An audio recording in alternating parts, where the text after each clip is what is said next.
Good morning students. मैं doctor रूपा सल्होत्रा doctor Radhabai शासकीय नवीन कन्या महाविद्यालय में रायपुर में गणित में सहायक प्राध्यापक के पद पर कार्यरत हूँ। आज मैं बीएससी पार्ट 3 के पेपर 3 के यूनिट 5 के टॉपिक प्रपोजिशनल कैलकुलस के बारे में आपको विस्तार से बताऊंगी। ये आपके 5th यूनिट का लास्ट टॉपिक है। इसके पहले हमने 4 वीडियो और आपके लिए प्रस्तुत किए हैं, जिसमें कि लैटिस, जिसमें डिस्ट्रीब्यूटिव लैटिस और कॉम्प्लीमेंटेड लैटिस, फिर Boolean algebra, Boolean function, logic gate, logic circuits, इन सब के बारे में हमने विस्तार से जाना था। ये लास्ट वीडियो है जो कि आपके 5th यूनिट के टॉपिक को सबको कवर कर रहा है। कंप्लीट हो गया आपका यूनिट ये। आप इसे क्वेश्चन करते रहिए, कोई डाउट हो तो आप अलग से पूछ सकते हैं, उसके लिए हम फिर आपके डाउट क्लियर करने की कोशिश करेंगे। लेकिन वीडियो बार बार देखेंगे अगर आप, तो आपको सारे डाउट्स उससे क्लियर हो जाएंगे। आइए देखते हैं प्रपोजिशन क्या होता है। A proposition is a declarative sentence that is either true और फॉल्स। एक ऐसा निर्देशक वाक्य जो कि या तो सही है या गलत।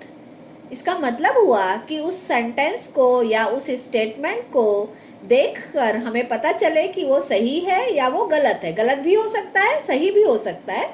यहाँ पे कुछ एग्जाम्पल्स हम देख रहे हैं। डिक्लेरेटिव सेंटेंसेस हैं हमारे, जैसे 2 + 2 = 4, तो इसकी ट्रूथ वैल्यू आप देख रहे हो कि ये सही है, तो ट्रू। 5 + 4 = 8, हम जानते हैं कि 5 + 4 9 होता है, तो यहाँ पे ये फॉल्स है स्टेटमेंट या हमारा जो सेंटेंस है, तो यहाँ पे इसकी हमने ट्रूथ वैल्यू लिख दी फॉल्स। लेकिन ये प्रपोजिशन है क्योंकि इसकी एक निश्चित ट्रूथ वैल्यू है जो कि फॉल्स है। Similarly the capital of India is Mumbai, ये फॉल्स है, हम जानते हैं। ऐसे ही ब्लड इज रेड, ये ट्रू है, ये भी हम जानते हैं। तो ये सारे जो डिक्लेरेटिव सेंटेंस हैं ये प्रपोजिशन है। लेकिन यदि मैं आपसे कहूँ कि आप कैसी हैं, तो वो प्रपोजिशन नहीं है क्योंकि उसमें कोई डेफिनेट ट्रूथ वैल्यू हम नहीं बता पा रहे। तो प्रपोजिशन ऐसे डिक्लेरेटिव सेंटेंस होते हैं जो कि या तो ट्रू हो या फिर फॉल्स हो। देखते हैं कि एटॉमिक प्रपोजिशन क्या होता है। Atomic preposition is a proposition that cannot be divided further and assume either the value false or the value true। उसको हम और डिवाइड नहीं कर सकते, मीन्स एक कंप्लीट प्रपोजिशन जो है वो कहलाता है आपका एटॉमिक प्रपोजिशन। और इसको जनरली हम यूज डिनोट करते हैं small letters P, Q, R, S etcetera से। आइए अब जानते हैं कि कुछ बेसिक लॉजिक ऑपरेशंस कौन से होते हैं। सबसे पहले देखेंगे डिसजंक्शन, क्योंकि हमने देखा कि एटॉमिक प्रपोजिशन जो है आपकी ट्रूथ वैल्यूज पे है, तो बुलियन एक्सप्रेशन भी इनमें यूज हो सकते हैं, तो उनका हम ट्रूथ टेबल बना के उनको वेरीफाई कर सकते हैं। तो सबसे पहला जो ऑपरेशन है हमारा वो डिसजंक्शन है। तो कोई भी डिसजंक्शन तभी ट्रू होगा जब इसके प्रपोजिशन में से कोई भी एक ट्रू हो। यहाँ पे देखिए P और Q हमने दो प्रपोजिशन लिए हैं और इनका जो डिसजंक्शन है वो केवल तभी फॉल्स है जब दोनों वैल्यू फॉल्स हैं। अगर कोई भी एक ट्रू है तो हमको वैल्यू ट्रू मिलती है। तो इसको ध्यान में रखने के लिए आप देख सकते हैं अलग अलग छोटे छोटे स्टेटमेंट लिख कर कि जब दोनों फॉल्स होंगे तभी हमको डिसजंक्शन जो है वो फॉल्स मिलता है। अगला है conjunction. Conjunction is true when both the statement are true। Conjunction के लिए जो हम and यूज करते हैं, दो प्रपोजिशन के बीच में जब आप and यूज करेंगे तो केवल उसी कंडीशन में वो आपको ट्रू मिलेगा जबकि दोनों ट्रू हो। एक अगर ट्रू है और एक फॉल्स है, ये भी आप छोटे छोटे एग्जाम्पल बना के देख सकते हैं कि अगर P आपने ट्रू लिया है, Q आपने फॉल्स दिया है, तो क्योंकि बीच में and है, तथा है, तो इसलिए वो वैल्यू आपको फॉल्स मिल जाएगी। वो तभी ट्रू मिलेगी जबकि दोनों वैल्यूज आपकी ट्रू हैं। इसके बाद है निगेशन। निगेशन आप जानते हैं, बहुत इजीली हम इसका टेबल बना सकते हैं। P अगर ट्रू है तो निगेशन P फॉल्स होगा, और P अगर फॉल्स है तो निगेशन P ट्रू होगा। यहाँ P हम कोई प्रपोजिशन ले रहे हैं। आइए देखते हैं कंपाउंड प्रपोजिशन क्या होता है।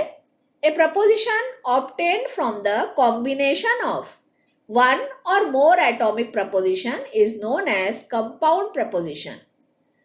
Connective use to form compound proposition are, ये सारे कनेक्टिव्स हम यूज कर सकते हैं, disjunction, conjunction, negation, conditional, biconditional, जो कि कंपाउंड प्रपोजिशन को हम रिप्रेजेंट करने के लिए यूज कर सकते हैं, जहां की एक से ज्यादा आप प्रपोजिशंस, एटॉमिक प्रपोजिशंस ले रहे हैं और उनके बीच में इन कनेक्टिव्स को यूज करके पैटर्न बना रहे हैं। और बुलियन अलजेब्रा में आप जानते हैं बुलियन एक्सप्रेशन हमको इससे मिल जाएंगे कंपाउंड प्रपोजिशन से, तो हम ट्रूथ टेबल बना के उसको सॉल्व कर सकते हैं। अगला देखते हैं कनेक्टर आपका conditional. If P then Q is called conditional. इसके लिए हम देखते हैं कि ये कंडीशनल किन किन कंडीशंस में ट्रू होगा या फॉल्स होगा ट्रूथ टेबल में। तो एक एग्जांपल से इसको समझते हैं। A mother said to her daughter, if you will stood first in race then I shall purchase a bicycle for you. एक मदर अपनी डॉटर से बोलती है कि यदि तुम रेस में फर्स्ट आओगी तो मैं तुम्हारे लिए बाइसिकल खरीदूंगी। अब यहाँ पे हमारे क्योंकि दो स्टेटमेंट को या प्रपोजिशंस को हमने ज्वाइन किया है, तो हम if you will stood first in race then I shall purchase a bicycle, तो पहला हमारा सेंटेंस ये है, इसको हमने ले लिया डॉटर स्टूड फर्स्ट, और दूसरा हमने क्यू ले लिया mother purchase a bicycle for her. तो P और Q हमने दो स्टेटमेंट यहाँ पे या प्रपोजिशन ले लिए। अब हमारे जो कंडीशनल के केस होंगे कैसे कैसे होंगे देखिए। पहला हुआ आपका कि daughter stand first in race the mother purchase a bicycle, तो मतलब कि बच्ची फर्स्ट आती है और मम्मी साइकिल खरीद के देती हैं। तो P अगर ट्रू है तो Q भी आपको ट्रू मिल रहा है। The daughter stand first in race mother does not purchase a bicycle. P तो ट्रू है लेकिन Q फॉल्स हो गया, तो यहाँ पे हमको जो कंडीशनल मिलेगा वो फॉल्स मिलेगा, क्योंकि माँ ने कहा था कि यदि तुम प्रथम आओगी तो मैं साइकिल खरीदूंगी, लेकिन उन्होंने साइकिल नहीं खरीदी, इसलिए ये कंडीशनल जब आपको मिलेगा तो ये फॉल्स हो जाएगा। थर्ड केस हो सकता है the daughter does not stand first in race and mother purchase a bicycle. बेटी फर्स्ट तो नहीं आ पाई पर मदर ने उसको मोटिवेट करने के लिए बाइसिकल खरीद दी, तो यहाँ P फॉल्स है लेकिन Q जो है वो ट्रू है, तो P कंडीशनल Q यहाँ पे भी ट्रू होगा। अगला जो है the daughter does not stand first in race and mother does not purchase a bicycle. Daughter जो है वो फर्स्ट नहीं आई और मदर ने बाइसिकल नहीं खरीदी, तो ये भी ट्रू हो जाएगा, क्योंकि मदर ने कहा था कि तुम फर्स्ट आओगी तो मैं बाइसिकल खरीदूंगी, इसलिए अगर वो प्रथम नहीं आती और माँ नहीं खरीदती हैं तो ये आपका ट्रू होगा। तो कंडीशनल जो है वो हमको तभी फॉल्स, क्योंकि यहाँ पे एक ही एंट्री फॉल्स की है, तो कंडीशनल तभी फॉल्स मिलता है जबकि हमारा P जो है मीन्स पहला स्टेटमेंट वो ट्रू है और Q जो है मीन्स दूसरा स्टेटमेंट वो फॉल्स है, अदरवाइज ये हर कंडीशन में ट्रू होगा। अब देखते हैं बाय कंडीशनल। बाय कंडीशनल में इम्प्लाइज एंड इम्प्लाइज बाय होता है, means if and only if.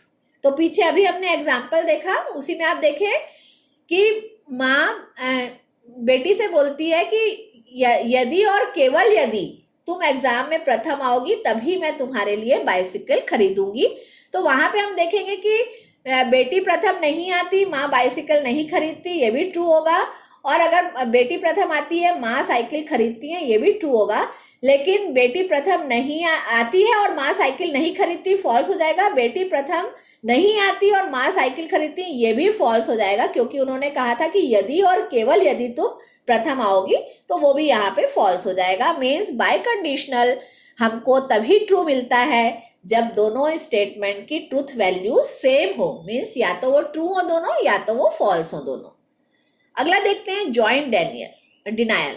Joint denial means if two statements are combined into joint statement by connecting neither nor, then the compound statement is called joint denial. Means इनका जो connective होगा दो statement के बीच का या preposition के बीच का, वो होगा neither nor। तो यहाँ पे आपको देखिए वो उसी कंडीशन में हमको खाली ट्रू मिलेगा जब दोनों फॉल्स हो, क्योंकि neither nor है आपका, बाकी सब में फॉल्स हो जाएगा, केवल तभी ट्रू होगा जबकि दोनों कंडीशन हमारी फॉल्स है। कुछ कंडीशनल जो है उनके प्रकार हैं हमारे पास चार। ये आप लोग ध्यान रखिए, जब आपको टेबल बनाना होगा ट्रूथ टेबल, तो उसमें आपको यूज होते हैं कि direct implication P conditional Q को कहते हैं हम। अगर इसी को हम क्यू कंडीशनल पी में बता दें तो ये कन्वर्स इम्प्लीकेशन कहलाता है। यदि negation P conditional negation Q से उसी को शो करे स्टेटमेंट पैटर्न को, तो इनवर्स या ऑपोजिट इम्प्लीकेशन कहलाता है। और अगर negation Q conditional negation P है तो वो कॉन्ट्रापोजिशन इम्प्लीकेशन कहलाता है। आइए जानते हैं कि टोटोलॉजी क्या होता है। A tautology is a proposition which is true for all truth value of its component. जो हमको प्रपोजिशन दिया है या जो पैटर्न हमको दिया है वो अगर हर ट्रूथ वैल्यू के लिए ट्रू हो तो उसको हम कहते हैं वो एक टोटोलॉजी है। It is also called as logically valid और लॉजिकली ट्रू। यहाँ पे जब भी आप पैटर्न का लास्ट टेबल बनाएंगे तो वो आपको हमेशा ट्रू मिलेगा, उसकी सारी एंट्रीज आपकी हमेशा ट्रू होंगी। आइए अब देखते हैं कि कॉन्ट्राडिक्शन क्या है। A contradiction is a proposition which is always false for all truth value of proposition. जैसे हमने टोटोलॉजी में देखा था कि उसमें एंड एंट्री सारी आपकी ट्रू आती है, वैसे ही कॉन्ट्राडिक्शन में जब हम ट्रूथ टेबल बनाते हैं स्टेटमेंट पैटर्न का तो उसकी लास्ट कॉलम की एंट्री सब फॉल्स होती है। अब देखते हैं कि लॉजिकल इक्विवेलेंस क्या है। Two compound proposition are said to be logically equivalent if the truth value of both the propositions are always identical. Means हम जब टेबल बनाएंगे तो दो कंपाउंड प्रपोजिशंस को आपस में आप कंपेयर करेंगे कि वो लॉजिकली इक्विवेलेंट हैं कि नहीं। तो वो तभी लॉजिकली इक्विवेलेंट होंगी जब दोनों जो हमारे स्टेटमेंट पैटर्न हैं उनकी ट्रूथ वैल्यूज का एंड कॉलम दोनों का सेम होगा। In other words we can say that if the two statements P and Q are logically equivalent, then P biconditional Q is a tautology. आइए इसका एक example देखते हैं। यहाँ पे आपको दिया है P conjunction Q conjunction R logically equivalent होगा P conjunction Q conjunction R के। आप देख रहे हैं यहाँ पे ये एसोसिएटिव प्रॉपर्टी भी है हमारी, तो इसको आपको बताना है कि ये लॉजिकली इक्विवेलेंट है। तो हमने यहाँ पे पी क्यू आर के लिए अलग अलग ट्रूथ टेबल कंडीशंस ली हैं। पहले हमने तीनों जो हमारे प्रपोजिशन है ट्रू लिए हैं, फिर 2 ट्रू और 1 फॉल्स, 3 कंडीशन वैसी मिली, फिर 1 ट्रू और 2 फॉल्स, 3 कंडीशन वो ही, और लास्ट में हमने तीनों जो हमारे प्रपोजिशन है उनको फॉल्स लिया है। तो इस तरह से हमने 8 कंडीशंस यहाँ पे ली हैं और इनके लिए हमने बनाया पी कंजंक्शन क्यू बनाया आपने, फिर P conjunction Q conjunction R, Q conjunction R, P conjunction Q conjunction R, और एंड में हमने बाय कंडीशनल से बताया है कि वो टोटोलॉजी है, मीन्स लॉजिकली इक्विवेलेंस है। यहाँ पे आप देखिए बहुत इजीली आप इसको वेरीफाई कर सकते हैं। पी कंजंक्शन क्यू हमने किया तो ये तभी ट्रू होता है जब दोनों स्टेटमेंट ट्रू हो। तो यहाँ पे आपको ट्रू मिला, यहाँ ट्रू है, ये हो गया आपका फॉल्स, ये भी false, false, false, false, false. ऐसे आप देखेंगे। फिर P conjunction Q conjunction R है तो आर के साथ हम उसको देखेंगे, तो यहाँ पे आपको ट्रू मिला, ये फॉल्स हो गया, false, false, false, false, false, false. तो हमने ऐसा बना लिया। वैसे ही आप क्यू कंजंक्शन आर देखिए, ट्रू है, फॉल्स, फॉल्स, फिर यहाँ पे आपको ट्रू मिला तो यहाँ हमने ट्रू लिखा, फॉल्स, फॉल्स, फॉल्स, फॉल्स। अब पी के साथ इसका कंजंक्शन हमने किया तो फिर से हमने देखा जहां जहां ट्रू है आपका तो ये और ये आपको देखना है ट्रू, ये ट्रू और फॉल्स, तो फॉल्स हो गया, true false false, false true false, true false false, false false false, ये भी आपके फॉल्स है। इस तरह से बहुत इजीली हमने बना लिया। अब यहाँ पे देखेंगे अगर हम तो P conjunction Q conjunction R and P conjunction Q conjunction R दोनों की एंट्रीज जो एंड में आप देख रहे हैं ट्रूथ टेबल में ये सेम आ रही हैं। मीन्स इनका जब भी हम बाय कंडीशनल करेंगे तो बाय कंडीशनल उसी केस में ट्रू होता है जब दोनों ट्रूथ वैल्यू सेम हो, चाहे वो ट्रू हो चाहे वो फॉल्स हो। तो यहाँ देखिए true true means true, false false means true, false false means true. इस तरह से हम इसको कंपेयर करेंगे तो आप देख रहे हैं कि लास्ट टेबल में हमको सब एंट्री टी मिल रही है, मीन्स ट्रू मिल रही है। इसलिए ये दोनों स्टेटमेंट पैटर्न जो हमको दिए हैं ये लॉजिकली इक्विवेलेंट हैं। तो इसी तरह से आप और सारे क्वेश्चंस सॉल्व करके देख सकते हैं। बहुत इजीली आप इनके ट्रूथ टेबल बना सकते हैं। सिर्फ आपको कंडीशंस याद रखनी है कि कब हमको ट्रू और कब फॉल्स मिलता है, वो भी आप एग्जाम्पल के द्वारा बहुत इजीली ध्यान रख सकते हैं। तो प्रैक्टिस करते रहिए। Thank you.